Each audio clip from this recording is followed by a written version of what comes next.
सबसे प्यारी है, माँ तू जग में न्यारी है। माँ तू सबसे प्यारी है, माँ तू जग में न्यारी है। अपने आंचल में रखना, अपने आंचल में रखना, हमें वरदानों से भरना।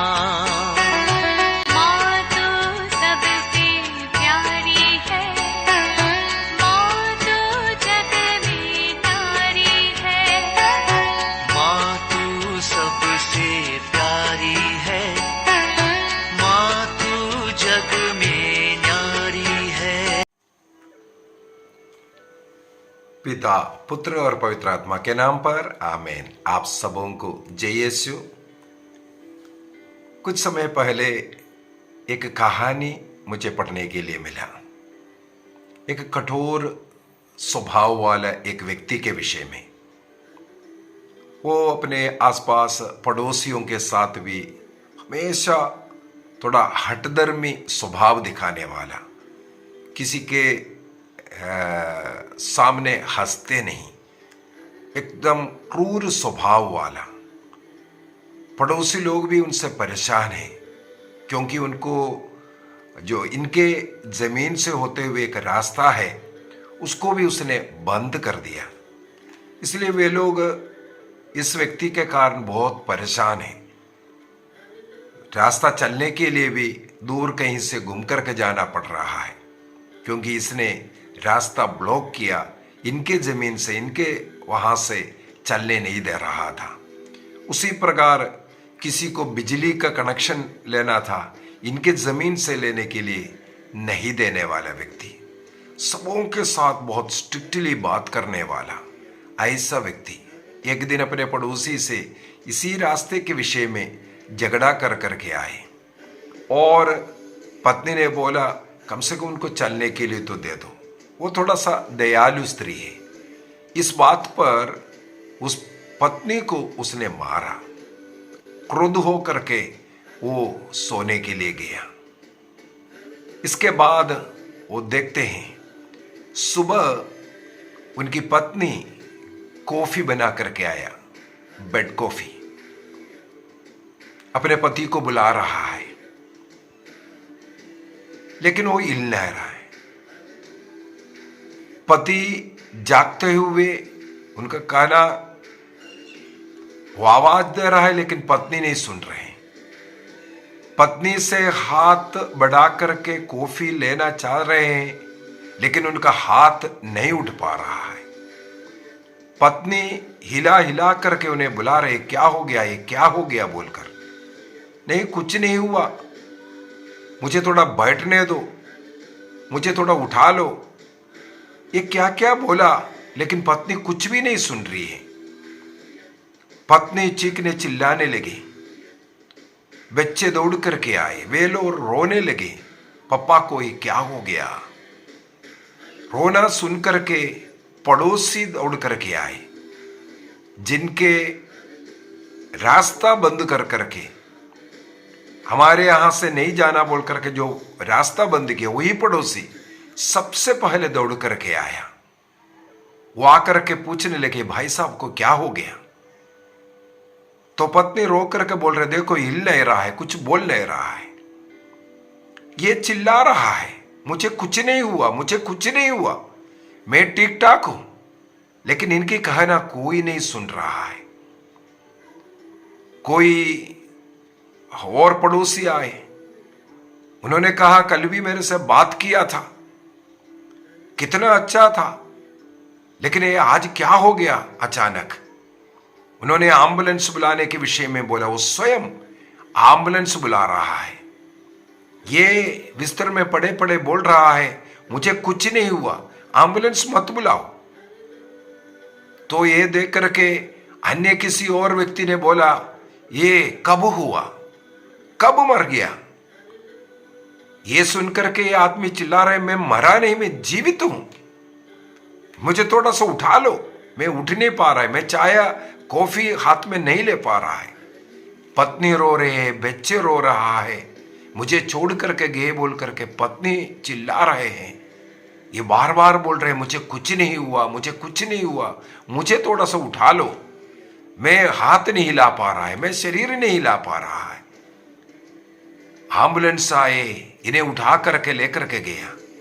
ये चिल्ला रहा है मुझे कुछ नहीं हुआ, मुझे कुछ नहीं हुआ, मैं मरा नहीं है। इस प्रकार हॉस्पिटल पहुंच गया। एम्बुलेंस के पास ही डॉक्टर्स आए। डॉक्टर्स आकर के चेक करके बोला नहीं, जीवन नहीं है। तब भी ये चिल्ला रहा है नहीं, मैं मरा नहीं हूं, मैं जिंदा हूं। लेकिन कोई नहीं सुन रहा है। अभी ये भी रोने लगा। इन्हें कौन समझाएगा, इन्हें कौन समझाएगा मुझे कुछ नहीं हुआ है, इन लोगों को कौन समझाएगा। लेकिन वहां एम्बुलेंस से उतारा भी नहीं है, उन्हें वापस घर भेज दिया। घर में मातम, अड़ोस पड़ोस लोग आने लगे, रिश्तेदार आने लगे, सब लोग इनके विषय में एक एक बातें कहने लगे।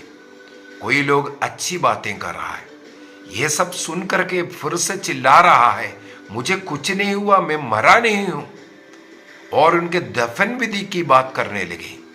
तब भी ये चिल्ला रहा है, लेकिन इनकी बात कोई नहीं सुन रहा है। आज ये चिल्ला करके बोल रहा है मैं मरा नहीं हूं, मैं मरा नहीं हूं, लेकिन इनकी बात कोई नहीं सुन रहा है।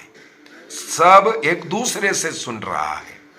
कब मृत्यु हुआ, अभी कहां दफनाना है, कैसे दफनाना है, क्या कोई बाहर से आने वाला है, कब दफनाना है, समय निर्धारित हो रहा है, किस किस को बुलाना है, किस किस को कब्र देना है। तो दूर दूर से भी लोग आने लगे। ये चिल्लाते जा रहा है मैं मरा नहीं हूं, मैं मरा नहीं हूं, मैं जिंदा हूं, लेकिन इनको कोई सुन रहा है। इस प्रकार इनका दफन विधि का समय हुआ। उस मुहूर्त पर उसको उठाया, पेटी लाया, पेटी में रख दिया, चर्च की ओर जाने लगे। तब भी ये चिल्ला रहा है मुझे दफनाना नहीं, मैं मरा नहीं हूं, मैं जिंदा हूं बोल करके चिल्लाते जा रहा है। इस प्रकार चर्च की ओर ने लेकर के जा रहा है। चर्च में पहुंच करके पुरोहित द्वारा अंतिम विधि, वहां पर भी सब लोग इन्हें देख करके कुछ न कुछ टिप्पणियां लगा रहा है। पुरोहित भी एक अच्छा भाषण दिया। जीवन काल में चर्च में आया करता था, परम प्रसाद लिया करता था, पाप स्वीकार किया करता था, अच्छा जीवन जिया, बच्चों का पालन पोषण किया, ये सब अच्छे अच्छे तारीफें बोल करके पुरोहित ने भी कई बातें बोला। तब भी ये चिल्ला करके पुरोहित को बोल रहे हैं फादर मैं मरा नहीं हूं, फादर मैं जिंदा हूं। लेकिन कोई क्यों नहीं सुन रहा है, मैं नहीं उठ पा रहा है, मेरे शरीर, मेरे हाथ पैर में हिला नहीं पा रहा है, लेकिन मैं जिंदा हूं, ये चिल्ला रहा है।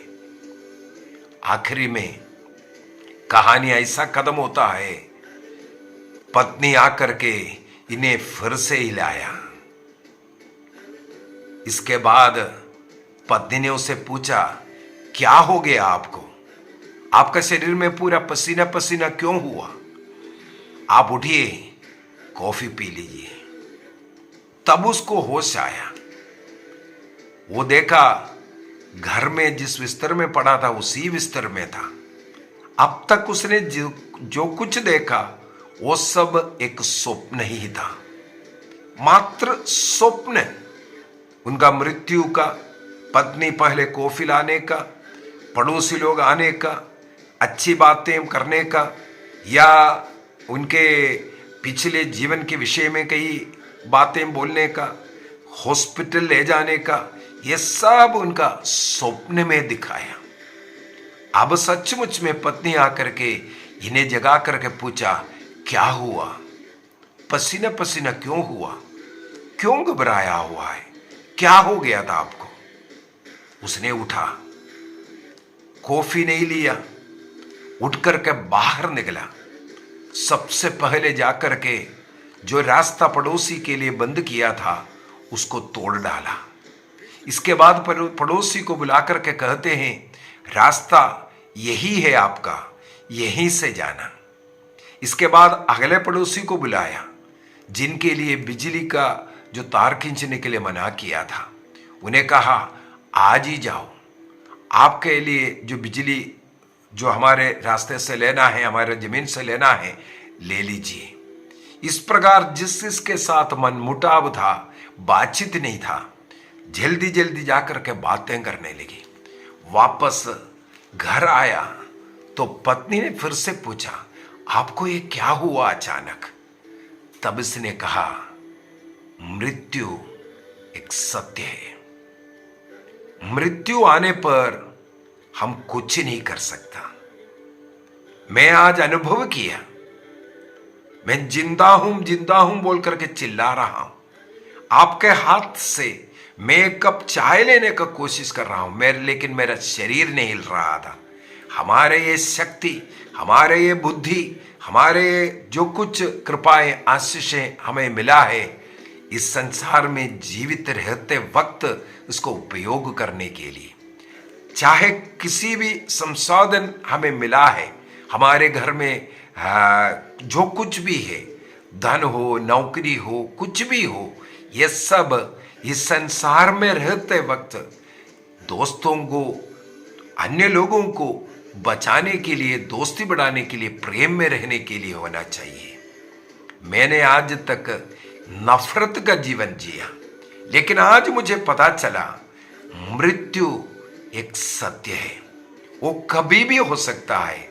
उसके लिए हमें तैयार रहने की जरूरत है। एक वचन मुझे याद आ रहा है,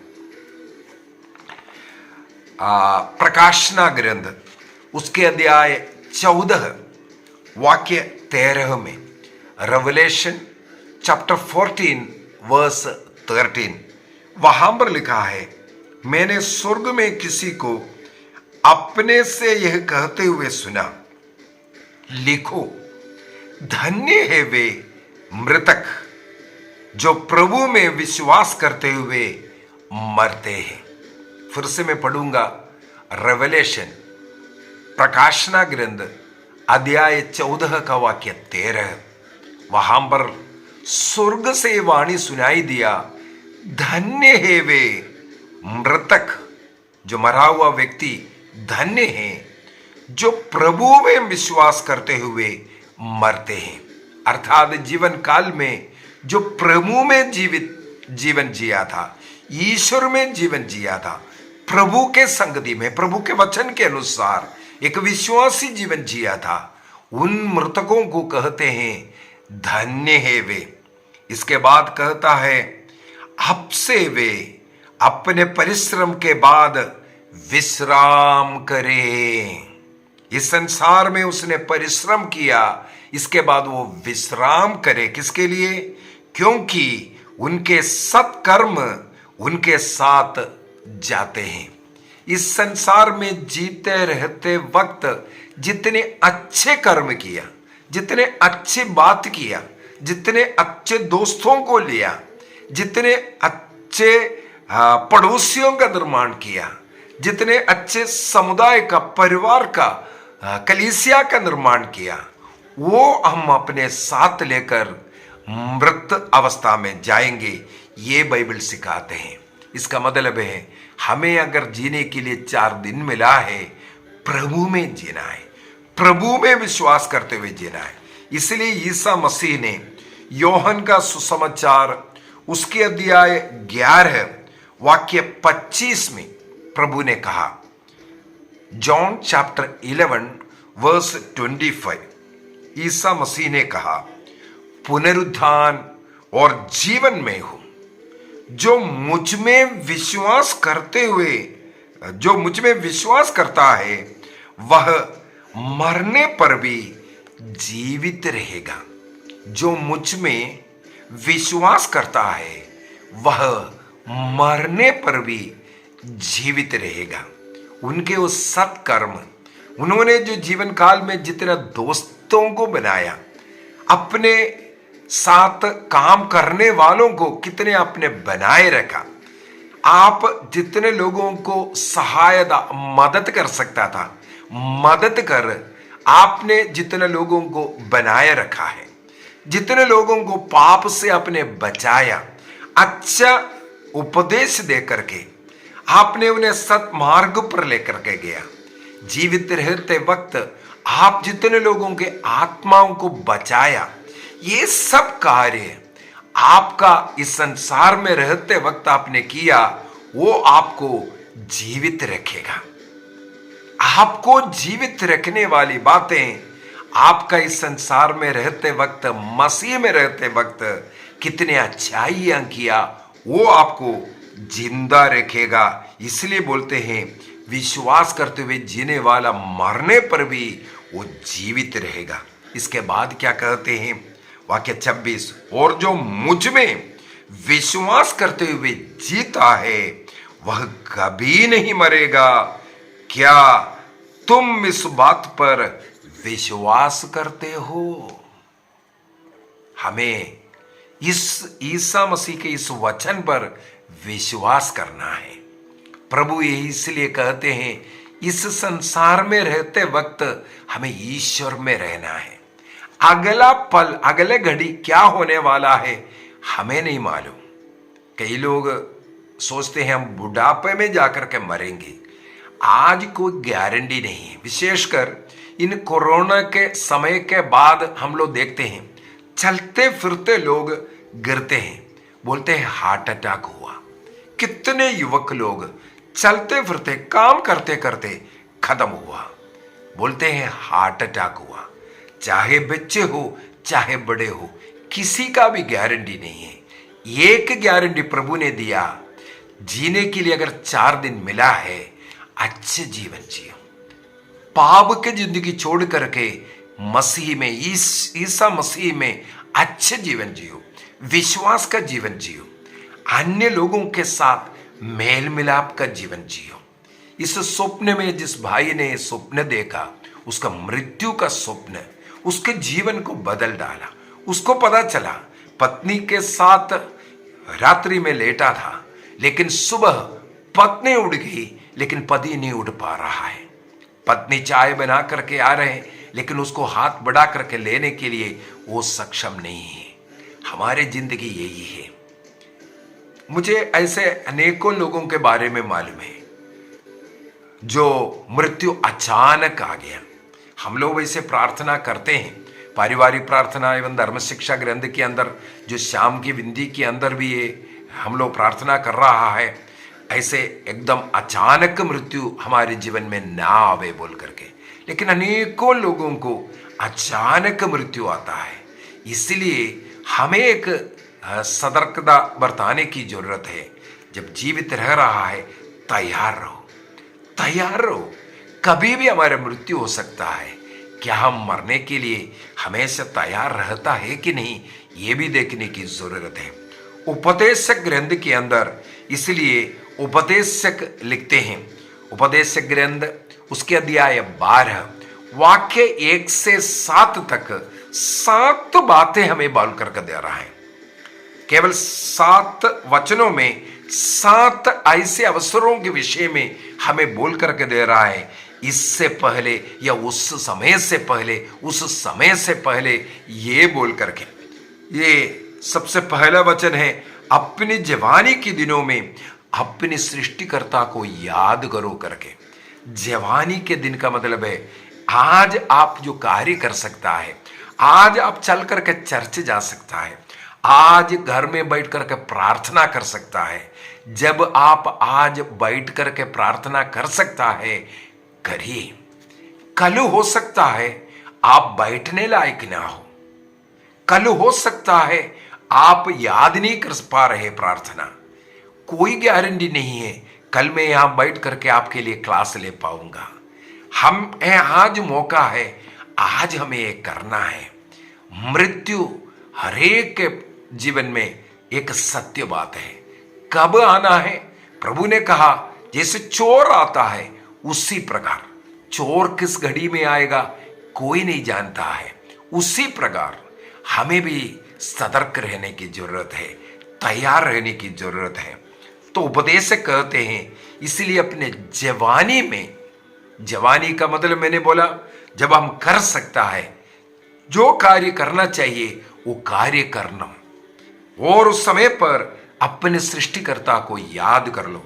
रिटायरमेंट के बाद नहीं, काम करने के बाद नहीं, नौकरी करने के बाद नहीं, थक गया इसी वजह से प्रार्थना नहीं कर पा रहा है, परीक्षा है इसलिए प्रार्थना नहीं कर पा रहा है, ऐसे अवसर नहीं होना चाहिए।